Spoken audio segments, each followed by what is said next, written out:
আসসালামু আলাইকুম। Botanic haven চ্যানেলে সবাইকে স্বাগতম। আশা করি আপনারা সবাই ভালো আছেন।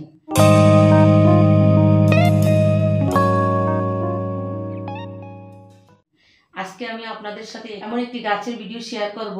এই গাছটি আপনারা ছাদ, বারান্দা সব জায়গায় খুব সুন্দরভাবে লাগাতে পারেন এবং সব জায়গায় এই গাছটি অনেক সুন্দরভাবে বেড়ে ওঠে এবং এই গাছে অনেক সুন্দর ফুল হয় এবং ফুলের গন্ধ অনেক সুগন্ধযুক্ত হয়।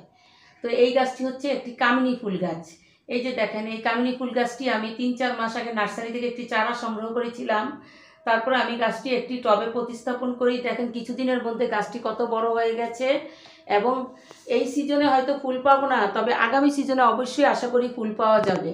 তো এই গাছটি আমি কিভাবে প্রতিস্থাপন করেছি এবং এই গাছটি কেন আপনারা বারান্দা বাগানে লাগাবেন বা ছাদ বাগানে লাগাতে পারেন সে সম্পর্কিত টিপস আপনাদের সাথে শেয়ার করব। তো প্রথমেই বলি, এই গাছটি আপনারা যখন নার্সারি থেকে আনবেন, তারপর আপনারা যখন গাছটি টবে প্রতিস্থাপন করবেন, টবে প্রতিস্থাপন করার সময় আপনারা চেষ্টা করবেন একটি বড় টব নিতে। আমি একটি বড় সাইজের টব নিয়েছি, 12 ইঞ্চি সাইজের টব, কিন্তু আপনারা চেষ্টা করবেন কমপক্ষে 10 ইঞ্চি সাইজের টব। এর চেয়ে ছোট টবে দিবেন না, কারণ কামিনী ফুল গাছটি সাইজে বড় হয় এবং জোপালো হয়।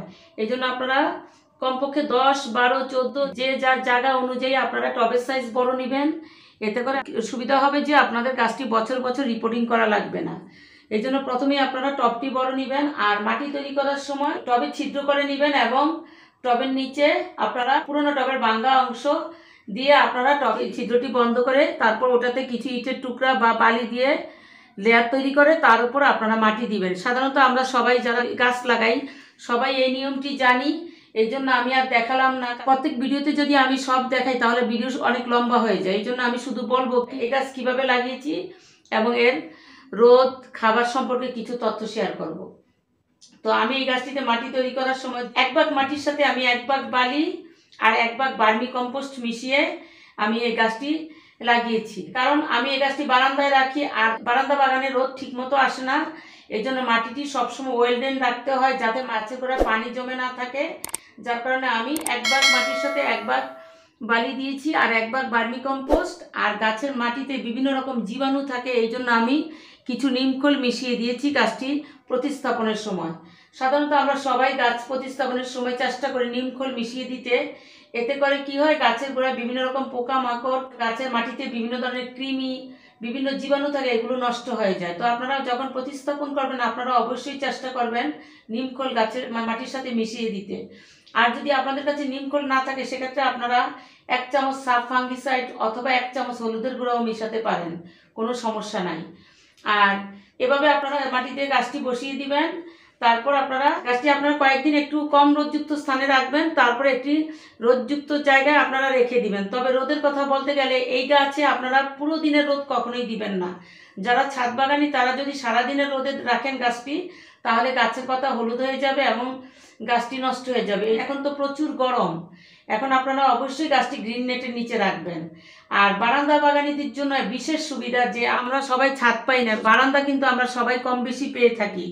আর এই জন্য বারান্দায় আপনারা এই গাছটি নির্দ্বিধায় করতে পারেন, কারণ সকালে 3-4 ঘন্টা রোদ হলে এই গাছটি হয় এবং এই গাছটিতে ফুল হবে, বা বিকালে 3-4 ঘন্টা রোদ হলে এই গাছটিতে ফুল হবে। এই গাছটিতে পুরো দিনের রোদ লাগে না, কম রোদে এই গাছটি খুব ভালো হয়। আমার একটি গাছ আমি বাসার সামনে কম রোদে ছায়াযুক্ত স্থানে লাগিয়েছি, ওখানেও প্রচুর ফুল হয়। আর এবার আমি আমার বারান্দার জন্য এই গাছটি সংগ্রহ করেছি এবং 3-4 মাসের ভিতরে দেখেন গাছটি কত জোপালো হয়েছে। আপনারা বারান্দা বাগানীরা খুব সুন্দরভাবে আপনারা বারান্দা বাগানে 3-4 ঘন্টা রোদ থাকলেই আপনারা এই গাছটি লাগাতে পারেন। আর আপনারা পানি যখন দিবেন, ছাদ বাগান বা বারান্দা বাগান, বিশেষ করে বারান্দা বাগানে রোদ কম থাকে, এই জন্য আপনারা যখন গাছের গোড়ায় মাটি শুকিয়ে যাবে তখনই পানি দিবেন। প্রতিদিন পানি দিবেন না, এতে করে গাছের শিকড় নষ্ট হয়ে যায়। যখন দেখবেন মাটিটি শুকিয়ে গেছে তখন আপনারা গাছে পানি দিবেন। আর ছাদ বাগানে যেহেতু প্রচুর রোদ থাকে সেক্ষেত্রে আপনারা গাছের গোড়া যদি শুকিয়ে যায় তখন পানি দিবেন, এছাড়া গাছে পানি দেওয়ার প্রয়োজন নাই। আর এখন কামিনী ফুলের সিজন, কিন্তু আমার চারাটি নতুন, গ্রোথ ভালো, কিন্তু গাছটি ছোট, এই জন্য এটাতে ফুল আসেনি। আর আপনারা এই গাছটি চেষ্টা করবেন হাইব্রিড কামিনী গাছের চারা সংগ্রহ করতে, বিশেষ করে বারান্দা বাগানে, কারণ এই গাছটি অনেক বড় হয়ে যায়। এই যে সেক্ষেত্রে আপনারা এই গাছটি হাইব্রিড চারা সংগ্রহ করবেন এবং মাঝে মাঝে ডালগুলো এভাবে কেটে দিয়ে শেপ মতো রাখবেন, তাতে করে আপনার গাছটি বারান্দায় মানিয়ে যাবে সুন্দর মতো এবং প্রচুর ফুল হবে। আর এটাতে আপনারা মাসে 2 বার খাবার দিবেন। একবার আপনারা মিক্সড জৈব সার দিতে পারেন, সেক্ষেত্রে আপনারা বার্মি কম্পোস্ট, শিংকুচি, হাড় গুঁড়ো, নিমখৈল, তারপর সরিষার খোলের গুঁড়ো 1 চামচ করে মিশিয়ে আপনারা মাসে একবার দিতে পারেন। তার 15 দিন পরে একবার আপনারা লিকুইড তরল সার দিতে পারেন। লিকুইড তরল সার হিসাবে আপনারা কলার খোসা, পেঁয়াজের খোসা, বিভিন্ন খোসা পানিতে ভিজিয়ে তারপর আপনারা গাছে ব্যবহার করবেন। এতে করেই চলবে, আর কোনো সার দেওয়ার প্রয়োজন নাই। আর আমার গাছটিতে আমি এখনো পর্যন্ত কোনো রোগ পোকা দেখিনি, কিন্তু আপনারা সবাই এই গাছে মাসে 2 বার নিম তেল স্প্রে করে দিবেন বা অন্যান্য জৈব কীটনাশক স্প্রে করতে পারেন। আর যারা রাসায়নিকভাবে গার্ডেন করেন তারা রাসায়নিক কীটনাশক নিয়ম অনুযায়ী স্প্রে করবেন। এভাবে আপনারা যত্ন করবেন। আর বর্ষাকালে অবশ্যই আপনারা 2 বেলা ফাঙ্গিসাইড স্প্রে করবেন। তো মোটামুটি এভাবে কামিনী ফুল গাছের যত্ন আমি বললাম, আমি এভাবে করছি। আর পরবর্তীতে আমি আমার গাছের আপডেট, গাছের কি অবস্থায় আছে বা ফুল কিরকম হয়েছে, সব ভিডিও আপনাদের সাথে ধারাবাহিকভাবে শেয়ার করব। আশা করি আপনাদের ভিডিওটি ভালো লাগবে। আমার ভিডিওটি যদি ভালো লাগে তাহলে অবশ্যই আমার ভিডিওতে আপনারা লাইক দিবেন, বন্ধুদের মাঝে শেয়ার করবেন, আর আমার চ্যানেলটিকে সাবস্ক্রাইব করবেন। আর অবশ্যই আপনারা বারান্দা বাগানিরাও আপনাদের বাগানে এরকম একটি কামিনী ফুল রাখবেন। অনেকক্ষণ কষ্ট করে এবং ধৈর্য নিয়ে আপনারা ভিডিওটি দেখেছেন, এই জন্য সবাইকে অসংখ্য ধন্যবাদ জানিয়ে এবং পরবর্তী ভিডিও দেখার আমন্ত্রণ জানিয়ে এখানেই শেষ করছি। কমেন্ট